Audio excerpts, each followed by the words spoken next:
Hello everyone and welcome back to LitFun. Today we are going to continue with the prepositions. As discussed in the previous part, prepositions are of three main types, that is, prepositions of place, time and direction. In this video we are going to discuss prepositions of time. So without further ado, let's get started. Now, as the name suggests, these prepositions give reference to the time frame.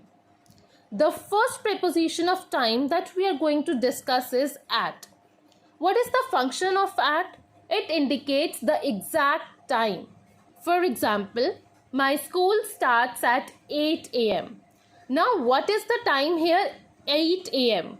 And before 8 a.m., before the given time, we use the preposition that is at.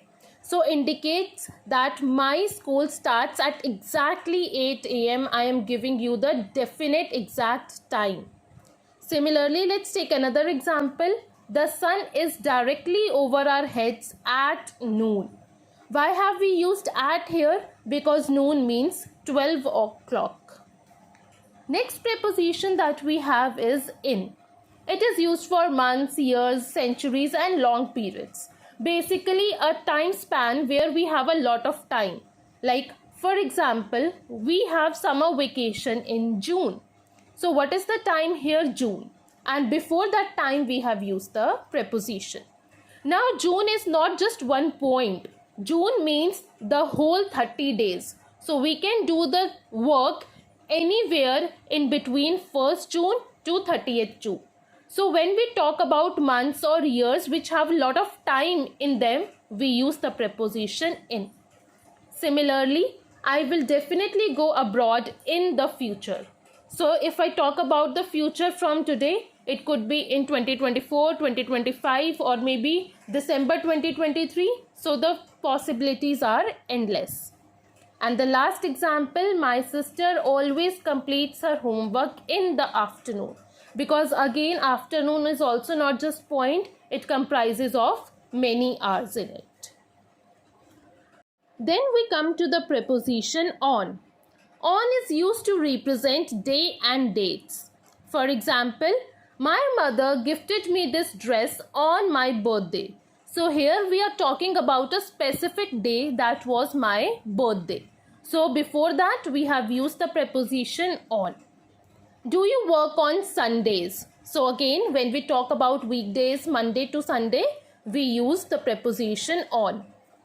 Children's Day is celebrated on 14th November in India. So 14th November is the exact date we are talking about, and thus we again use on before that. So to represent any day or date, we use the preposition on. Now, when we talk about these three prepositions, it becomes important to discuss omission of prepositions as well. Now, what does this mean? That there are a few sentences where we don't need to use prepositions.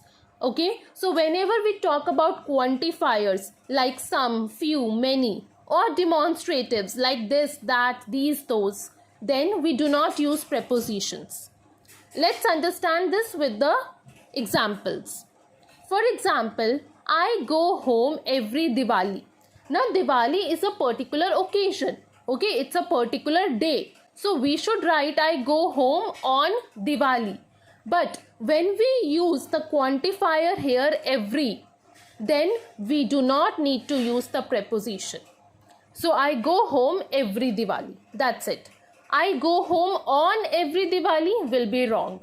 Just write I go home every Diwali.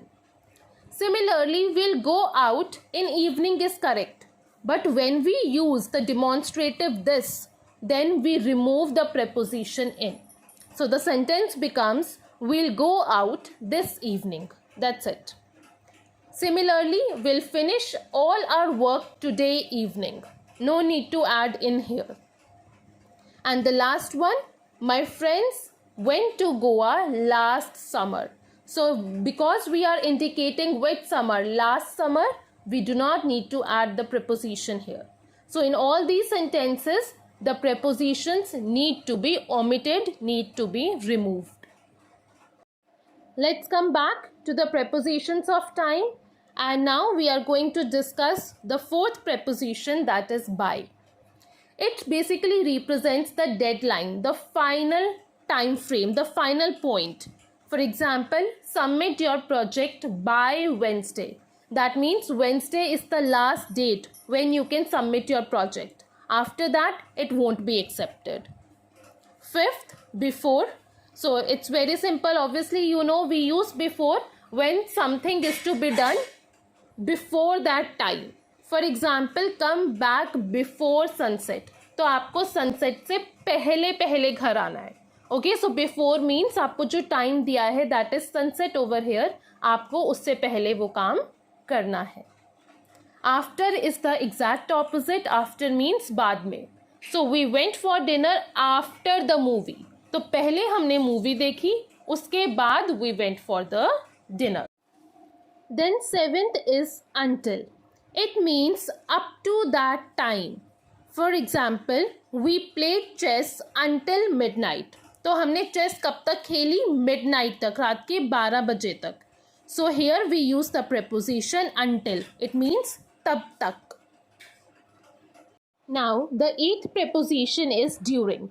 It is used to indicate something that happens between an ongoing action.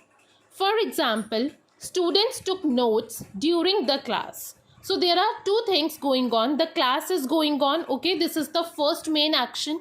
और class के बीच में ही बच्चे notes ले रहे हैं. That is the second action. So students took notes during the class. Or we can have another examples like the children talked during the class. Next we have is from to.